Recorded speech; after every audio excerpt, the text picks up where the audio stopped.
Are you selling your business to a non-family member? Keep watching to learn more.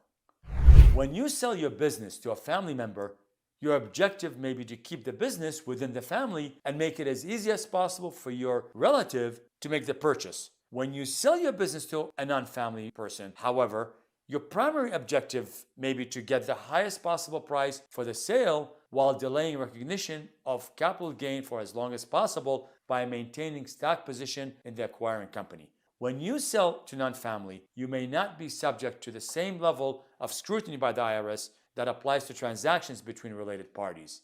Let's go through some sales considerations. Selling shares or assets. One negotiating point is whether the sale of your business is to be the sale of shares or of assets. Each option has tax consequences for both parties, and there are reasons why you may favor one transaction over the other at any given point in time.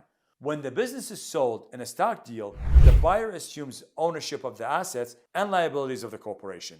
Unknown or contingent liabilities could cause concern for the buyer and affect the sale price. In an asset sale, the buyer acquires tangible property or equipment, but the liabilities remain with the seller. With the sole proprietorship, the only possible arrangement is to sell assets because the business itself is not a separate entity. Using a buy-sell agreement when selling to non-family. A buy-sell agreement is a legal contract you can enter into today to arrange for the future sale of your business. You can set terms for the sale of your business at the time when there may be no pressure to sell because it is a legal contract. The courts can be called upon to enforce the contract if either party fails to perform as agreed.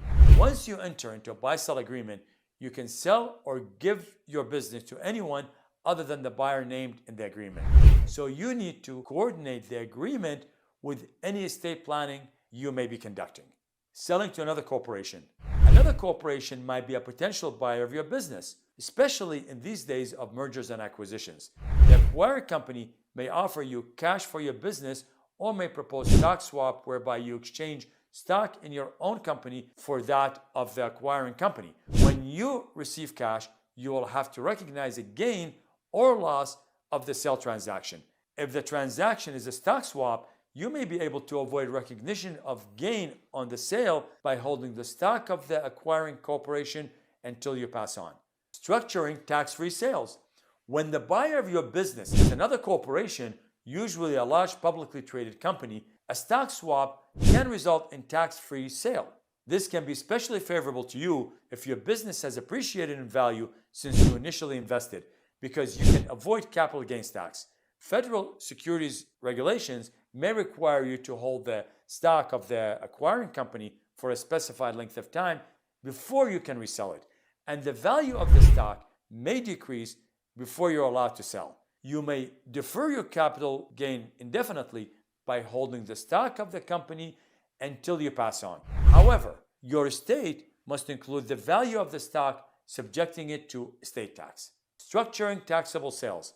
A taxable sale can be structured by selling assets to the purchasing corporation. Specific assets to the sale must be identified, and any gain or loss must be determined for each. Assets are classified in one of three categories: capital assets, Section 1231 assets, and all other assets. The asset classification determines whether the gain or loss is treated as either capital or ordinary. Certain tax rules apply if the business is liquidated after the sale of assets, and S corporations may be subject to the built-in gains tax under the Internal Revenue Code Section 1374. Using charitable remainder trust. A charitable remainder trust is a special planning technique that can allow you to establish an irrevocable trust and use your business to provide an income stream to benefit you and your spouse or another person, with a remainder interest in a qualified charity as beneficiary. Example: